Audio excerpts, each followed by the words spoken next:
Our next speaker is John Mailhot, who is the CTO and Director of Product Management for Imagine Communications.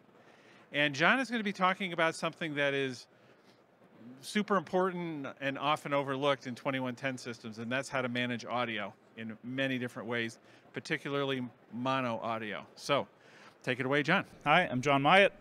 Take a seat. It's going to be fun. This is kind of like a talk about the third rail here, if you're familiar with subways that are electric and they have the rail that you can't step on. And that would be audio. So, it's a simple question. Why is audio always the problem, right? If you think about every time we stand up a system, well, the video is working like on the first day, right? Because the video standards are really regimented and people put a lot of effort into how they implement everything, and there's been a lot of interrupt events over the years. And the main reason the video is always easy is because there's one of it. And so that makes it go pretty well. Now, audio is the problem because no two facilities use audio the same way, right? Playout centers tend to organize the audio channels into mixes that, travel together. But a production center, you might have a camera out in the dugout that has a reporter microphone plugged into it, but the reporter is really being shot by another camera, right? And so in the production, that audio isn't really related to that video. It's just transported. So production environments, you need to get the right audio kind of in some manual way because every show is different. Well, that's two different systems, and yet even in a simple quote-unquote environment like a playout system, people still want the ability to go to a, like a router-like control interface and fix something, patch a channel because it wasn't right, or patch, some other audio, or do a voiceover, those sort of things. Well, IP didn't make this headache. This headache has been with us in the television industry for pretty much as long as we've had embedded audio. And with embedded audio, the video routers would disembed the audio. You'd have a TDM matrix inside the router. It would re-embed. You could do mono breakaway. It was expensive compared to a simple cross-connect, but at least you could do it. You could buy the parts and make it happen. But in IP, well, let's talk about IP because that's what this talk's about. The audio problem in IP is that for a variety of good reasons, the audio is organized into these streams, and streams usually have multiple channels inside. And so NMOS, ISO4, it lists all those streams, and ISO5 provides a way to connect those streams to stream receivers, and it all works. And that part works great. But if you want to take the left channel from that stream and stick it here, well, there's nothing in NMOS that describes that exactly. And so shuffling, substitutions, wild mapping, how do you do that? Well, that's why we're here. In the AMWA, we developed ISO 8. So, everyone knows about ISO 4 and ISO 5, and they do their thing well. ISO 8 is a API that describes what happens after the receivers. So the receivers, the channels come out of them, and they go into, in most devices, some kind of audio matrix where you have some amount of routability. And ISO 8 provides an API to manage that matrix inside the device. So if the control system wants to, it can treat the receivers like a pool of receivers and take a channel from here and a channel from there and do the right thing. And this all sounds great, right? And ISO 8 also could be used on the other end, marshalling channels into senders, although that's less common. But on the receive side, it all sounds like a great scheme. You say, well, it's a control API and a control system could use it to do that. And that's true. But there's another way too. You could make every mono channel its own separate multicast. And we've had customers try that. It's got a different problem, right? It just creates this explosion of the number of multicast groups, right? Because you start having like 16 audio multicasts for every video, and it just blows up the size and complication level of the whole system. It can work, but the other problem is a lot of devices don't have that many receivers. There seemed to have been an idea in some of the audio products that, like maybe 4 receivers for 16 channels, that kind of ratio. And that's just not necessarily a good number, no matter how you're going to slice it. So, the other thing is if you even had enough receivers, switching every one of them separately creates a whole set of transactional things that are just time consuming in the control system. So it'll create a little bit of switching lag, and that's a different problem that no one wants. So what does stream routing get you? Well, in a facility that's organized into streams, you can do like an audio follows video take, and the audio, the video stream, the audio streams, they all follow together. And if you route them to here, they all go. If you route them to there, they all go. That's the normal case, and that works great. You can also do breakaways at the stream level in most environments, where you can take, one video and different audio streams. That works fine too, because that's all just ISO4, ISO5, stream switching. Most control systems, it's called an audio breakaway. We all support it. But what happens if you have some other feed where the audio is completely organized wrong? The first thing most people do is inside this gateway or inside the receiver itself, they'll shuffle the channels there so that the streams are correct, and then they can just do audio follows video stream routing. That's the most people do that kind of case. But it still doesn't give you what operationally the ops team says they want, which is the ability to walk up to a control panel and say, I want to put that channel there. So how do we get there as an industry?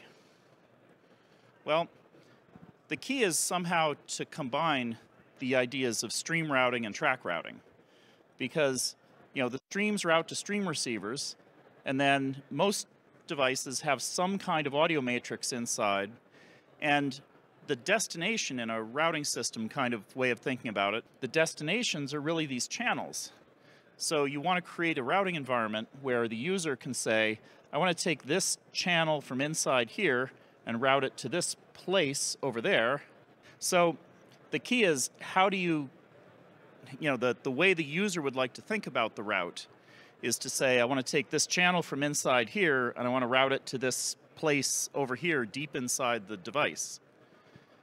And, the controller can manage the receivers using ISO5, right? So the controller can send streams to the receivers.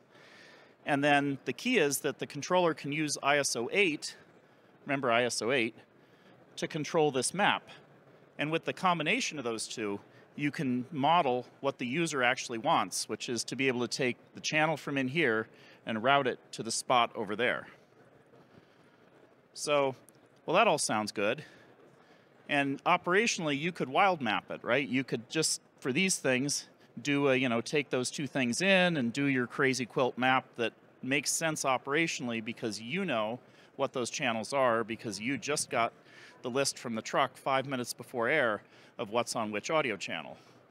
And this happens in reality, right? That 5 minutes before air, the truck says, hey, no, the audio is really this other way.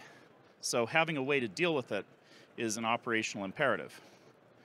Well, what's the problem with all this? Did we really need ISO 8? Yeah. I mean, there's no public API for how to manage that map inside devices. And if we have one, then control systems can build to it. And if we don't have one, then we have to write a driver for every different device. And customers don't like buying drivers, and we don't like writing drivers. So it's a happy solution. But, ISO 8, the good news is it exists. It's been published now for 2 years. It was actually talked about widely at the last NAB that there was, if you remember back 100 years ago.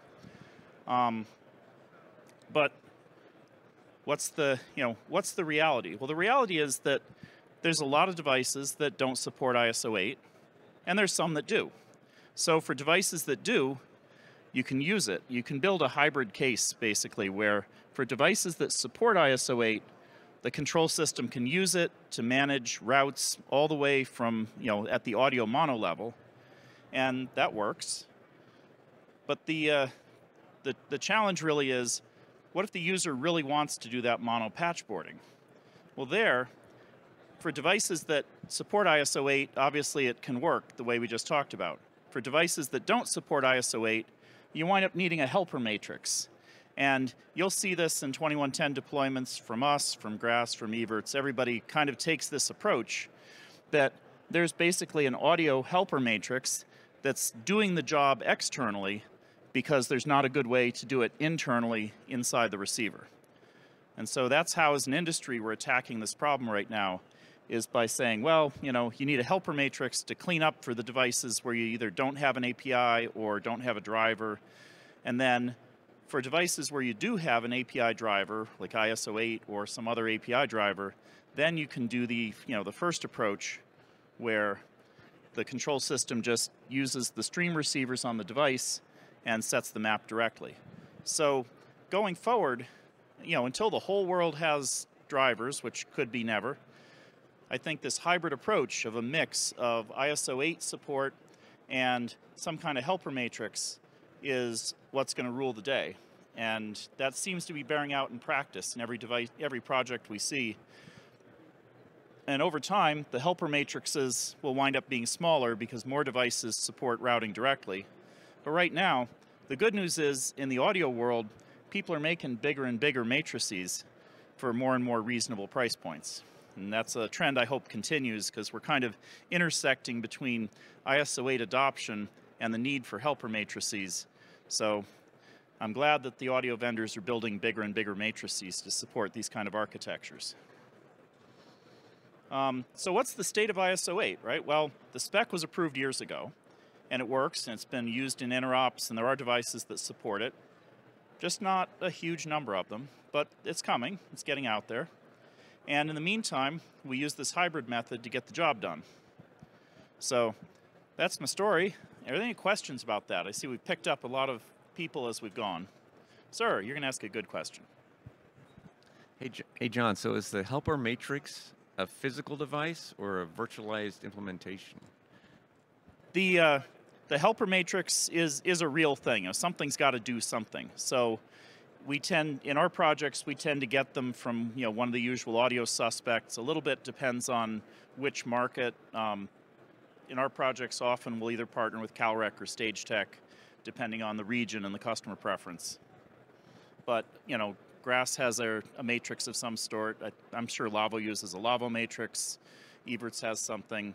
This is a similar approach taken by each of us. Just we have each different alliances on hardware. So I just want to follow up on that. Conceptually, could that be done virtually inside some sort of just basic IP processing device? Sure. I mean, that's what the audio matrices are fundamentally. If you take one apart, it's a whole bunch of receivers and a matrix and a whole bunch of senders, and it may or may not have reclockers and other accoutrements.